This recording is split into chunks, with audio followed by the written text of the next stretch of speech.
Hello, everybody. Welcome to Texas Sports World. I'm your host, Ethan. Believe this is episode 8. Before we get started, just want to point out that at the bottom of your screen on that little ticker is all the information for all the social medias and website that you can go to as well. I've posted a couple stories on there already. Be sure to check those out. I've kind of gone into Quinn Ewers a little bit and what he could be. And then my predictions on some of the running backs and the receivers. I've gone into a lot so far. That's on the Texas side of things. And then for the Texans, I've gone into to Dameon Pierce a little bit and kind of maybe walking back my original feelings towards whether he should be back next year. Not whether he should be back, but whether him being back is really a benefit towards the team. And I'm sort of kind of coming around to it. With the fact that you have Joe Mixon, who's more of kind of a Swiss Army knife, who's going to he's a true running back. He can run between the tackles, but he can also get outside. He can catch the ball out of the backfield. He's not really great at anything, but he's good at a lot of things. And number one is he holds on to the ball. He holds on to the ball. He doesn't fumble. He doesn't put the ball on the ground. So that's always a win. Now, I think that Dameon Pierce, what I like about him is it's kind of a slender build. He looks like a running back. He has the build of a running back, but he has some sneaky power to him, and it's sneaky right up until he hits somebody, and then you're like, oh, that hurt. That hurts. Yeah, that does not look like that would be fun to tackle. So you got that little mixture right there. But then he also has like I was watching some of the film of Dameon Pierce, not this year, but last year, when he had his really good year. And I noticed that there was an element of zone kind of zone scheme-esque type stuff, like I went and looked it up. I kind of went and did some research, and according to PFF, the run scheme was about 50-50 in 2022. It was like 108 zone runs and 107 gap runs. There we go. Wow. So I'm dealing with a little bit of sinus issues. So you have it split 50-50. And kind of what that told me was he has the ability to run in the zone. So he couldn't have just forgot how to operate. He didn't forget how to play running back, right? So you have a brand new scheme with a brand new coach with Bobby Slowick coming in. And then you have the injury he suffered at the end of the year with the ankle injury. So all those, it could see why it would be difficult for him to get going, in this offense. But nonetheless, he still had the attempts ran, right? So he has the attempts run, and then I wish I could find out the yards per carry in each yards than the yards per carry in the zone scheme, because that's the only reason why they would be almost 50-50 in reps, but his yards are way more. And this year it was more of like a 60-40 split or something like that, or 90-60, I think. So 90 in the zone, 60 in the gap. So you have there's more of a stress, right, in the zone scheme and with Bobby Slowick. That's kind of what the main thing. And obviously, the when I say zone scheme, the scheme changes kind of system to system, but the general concepts kind of stay the same. So what that means is, there could be different players have different jobs on different plays, but the general end result is the same. So having to relearn all of that as a running back, that can put a lot of pressure on you. Also, like I said, coming off the injury, there could be that could slow down the growth and the overall, progression as a running back, because we all saw it. We all saw that he could he could rush. And, we all saw that he could run. And then this year, when you have him, you want him to get his confidence, right? So what do? You try to get him in a position to get the ball where it's not you're not taking away the reps from Devin Singletary, who was really doing well. I mean, Devin Singletary was really playing well. So you take Dameon Pierce and you let him return kicks, right? What does he do when a kick return returns it for a touchdown? Kick returning is a lot like, what the zone run scheme is, in my opinion, because, you may try to push things one way, but when the blocking is set up a certain way, you could end up having that bounce back, that cutback lane that always is open. And so, you have, he shows the ability, he has the vision to do it. So there's got to be something there that they can kind of pull from to hopefully kind of get him over that hump, so because at first I wasn't really, I didn't understand why there wasn't more of a conversation of, is there, maybe we should try to get some value out of him, because the thing about running backs is once their value goes down, it's really hard to get them back up. Right. It's really hard because they're only getting older. There's only going to be more tread, regardless of if they're kind of statistically getting better. There's always going to be, as they get older, even there's that question with Joe Mixon right now, because he's 27. He's had really solid years. Now, can he sustain that? And, you just gave him a 3-year deal, so he's going to be 30 by the end of his contract, right? Where does that leave us at the end of the 3 years? Because right now it's Joe Mixon and Dameon Pierce, right? So we're gonna end up having to add probably one or two more. I would say I would like to add one more free agent running back, but I really like Jerick McKinnon. I feel like he could possibly be that, instead of, because a lot of people are saying we need a hammer, and I kind of understand that, but if that was the case, then I would think Dameon Pierce can do that just fine. So if you just need a hammer, then why not add in a couple of gap schemes, just a couple. You don't have to add in a whole lot to get things confusing, but you add in a couple of gap schemes, and you need to get those 2, 3, 4 yards, 3 yards in a cloud of dust type thing. Dameon Pierce is good at that, and on top of that, he still has the ability to break it loose because he's still young. He still doesn't have a whole lot of carries under his belt. He can still get after it. We saw that. So that's kind of my whole thing on Dameon Pierce. I think that generally he could possibly, figure it out in this zone scheme, because he's shown that ability already to some degree. He showed it last year, 2 years ago, I guess.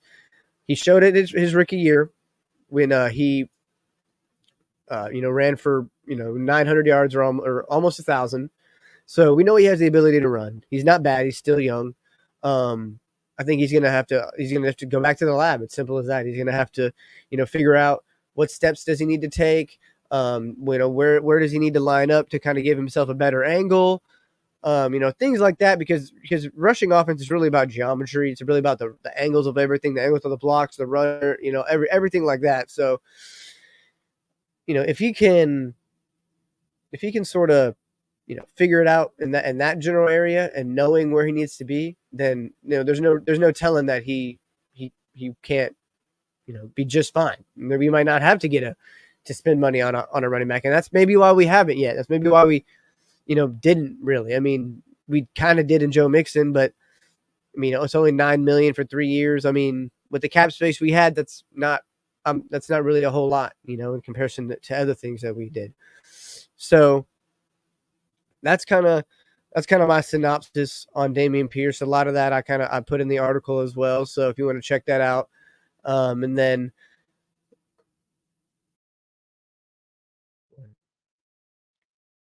I also wanted to talk about, so today was, I believe, practice 6 or 7 in spring practice for the Steve Sarkisian and the Longhorns. And there's been a lot of stuff coming out of camp so far, a lot of news and notes, in particular today in his press conference. It's kind of been out there already, but I figured I'd give my 2 cents, because that's what I do here. I don't have inside information. I like to give out opinion and then have other people destroy me for it. That's kind of the name of the game, But where was I going? Oh, yes, the press conference. So the press conference.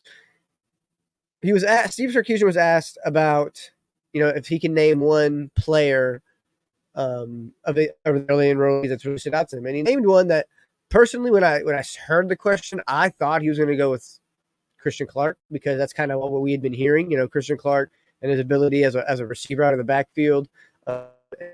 He seems to really be putting on a show. Him and Jared Gibson are really. It's really a four-horse backfield right now with Jared Gibson, and Jaden Blue and Cedric Baxter, and I know I'm missing the other one, Christian Clark. There we go. I just said his name. So you got four right there, right? I thought he was going to go with Christian Clark, but he kind of not what he said was a surprise. I mean, when he say, well, just to get on with it, he said Ryan Wingo, and not that that's a crazy name, because he's a 5-star receiver, early enrollee. He was highly touted out of high school, so obviously hearing that shouldn't come as too much as a surprise. But still, when you think about kind of the way that the receiver rotation has been so far, you got Isaiah Bond, DeAndre Moore, and then you have Jonte Cook as your top three sort of kind of right now. And the rotating player out of that for Ryan Wingo was Isaiah Bond. So that could mean it could. The way I thought about it was Wingo is taking the spot of Jonte Cook last year. Jonte Cook was acting with the ones. He rotated with the ones. He played like 20% of snaps, only had like 10 catches.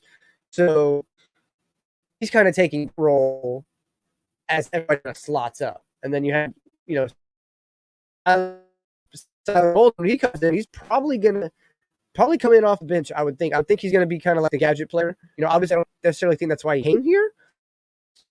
But I think that maybe he have low touches, high volume in yards and statistics.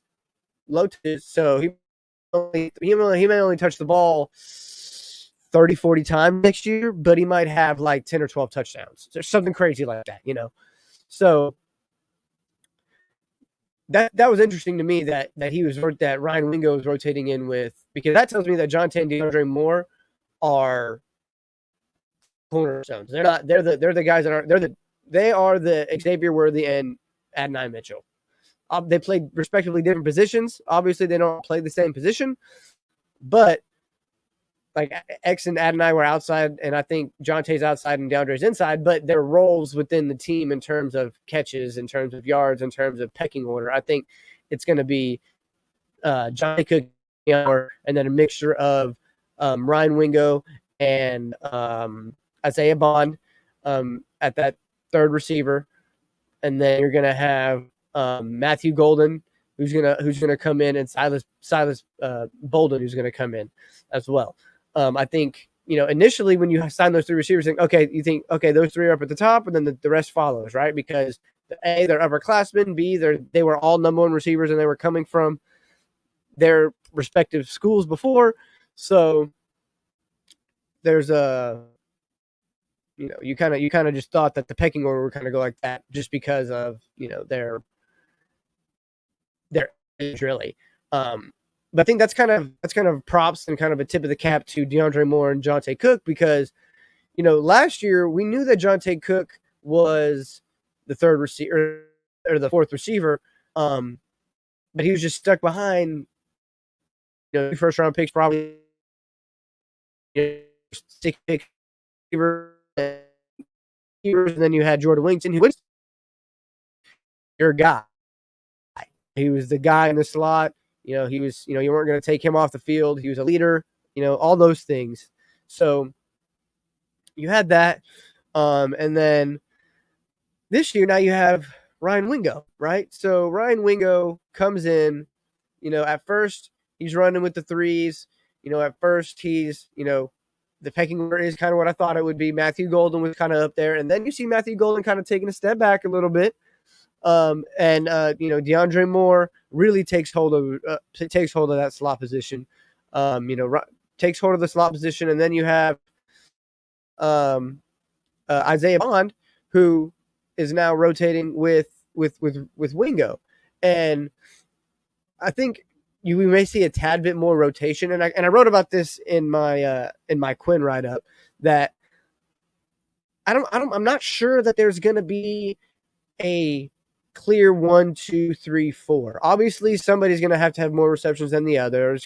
Obvious, but I'm saying it may be like a 70, 60, 50, 50 type deal. Or I didn't do them. I just kind of off the top of my head because there's too many places for the ball to go. It's going to be really hard for Quinn to key in on one. It's going to be hard for any defense to key in on one. He's going to have the ability to throw it to Silas Bolden out the backfield, or he's going to have the ability to throw it to Silas Bolden the next play playing out wide, you're going to have Matthew Golden coming in motion, and then you could have Amari Niblack, another receiving tight end, another weapon, coming across them. There's so many different things you could send. Have the orbit motion, have the running back or receiver come behind you, and then, like for instance, you could have the slot receiver orbit motion behind, and then you have Jaden Blue at the backfield doing a little fake thing right here. Okay, like there's so many different things you could do with all these weapons that really make having one specific number one or number two really hard. Like don't get me wrong. It could be, because Quinn is coming into year 3. Quinn's coming into year 3 in this offense. He's really taken a hold of everything by all account. He's really become a leader. And he talked about this in his press and in his media ability. He was able to come back and slow down, finally catching up. He was finally able to just like woosah, take a breath, breathe. So I think having all those weapons, having a year 3 Quinn, and just the game slowing down and him being able to see things, and then not only is it year 3 for Quinn, year 3 in this offense, it's all these new weapons, 6, 4, 5 brand new weapons box, slightly used in the weapon this year is going to do the in-helmet back. That's going to change because obviously Sark is the play caller. He's going to be on the ear. So it could be, all right, we're going to run relay, but I want you to check this person this and then move the protection this way. And then all that can be said and boom. And then now it's like, okay, everything's good. Sark saw it all. And if Quinn sees something else, they can have and they can work it out right there. So you have, or there could be a play they should with on early on. Sark knows this play is going to work. He calls the play into Quinn, and he's like, hey, don't forget, remember to remind so-and-so about this, about to do this, right? So now there's reminders being given. Everybody stays up to date. There's no miscommunication. There should be less mental errors. The question they can ask, the question can be answered. So it allows for more freedom. So all of that, the in-ear communication, the year 3 of Quinn, year 3 in this offense, year 3, with all of these new weapons. There's a really good chance that this offense could be one of the best offenses to come through Texas, and a lot of people are going to try to compare it to Alabama, and I don't think it's fair. I don't think comparing it to Alabama is necessarily a good idea, because I think honestly we're in a better position than they were. I feel like, I think from top to bottom, we have weapons that are that we could say, oh, this person is the them of that offense. But I think we actually look at it side by side. We're deep. I think we're deeper at the receiver. It is. I think deeper. I position, I think we're much better at the tight end position. I think Gunnar Helm is a really serviceable tight end. I think that Amari Niblack is going to be very, very solid as a receiving tight end. I think he kind of puts up maybe similar numbers to Jatavian Sanders. And Jatavian Sanders, just statistically, this isn't even hyperbole, had the greatest career as a Texas tight end. So if not that last season for sure. So you have all of that coming together. So and then at running back, I think you got the four horses at running back. So I'm gonna roll out there with Cedric Baxter, and then you're gonna have Jaden running. Really needed. I think that running back is going to be kind of like the just a weapon you don't have. It's a position where you need that power at running back. You need that lower half to really just get those 3 yards. You put in Jared Gibson. You say just don't fumble the ball. Don't fumble the ball. Put in Jared Gibson. Let him use that power. There you go. Now you have that's one weapon you have. Okay, you want to put in oh man, I just said his name and I forgot it. The other running back, he's good out of the backfield. He can receive. He's a lot like Jaden Blue. Okay, but I think he's a little bit thicker than Jaden Blue. So you add a little bit of that to that, a little bit of him to that. Christian Clark, there we go. So there's just a lot of things that point to this offense could quite possibly be, one of the best, if not the best in the country. So overall, I just have a feeling that we're really watching Texas grow into a national powerhouse. And I think we really need to, take a minute and realize that, like, look at this roster. Just look at what we have. Look at look at what the tools that Sark has acquired over the last couple of years, and where we were, all the things we had to go through, the Gerard Hurd. Don't get me, like, I love Gerard Hurd. He was one of my favorite players to come through Texas, and then, the Tyrone Swoops, and then you have the Shane Buechele, and then the loss to Kansas twice, and then the Cal game, and then the Notre Dame win, and then all the ups and downs that we went through, and now you're finally starting to see maybe some level of consistency. And obviously that's kind of a lot to say considering it's only been 1 year, but everything up to this point in year 2, in the workouts and in the roster building, you can see that, like, there's a lot of talent here. There's a lot of stars on this roster. And I think that there's going to be, there's going to be a shot for this team to be very, very good. So that's kind of everything that I was on my mind today, in the last couple of days. I'm still working through a little bit of allergies right now, so I don't have a whole lot to say. But please like, subscribe. Don't forget to check out the website, read some of the articles, follow on Twitter, TikTok. I'll have some stuff up there in a little bit. So I guess that's all. So y'all have a great rest of your day, and I will see y'all next time. Adios.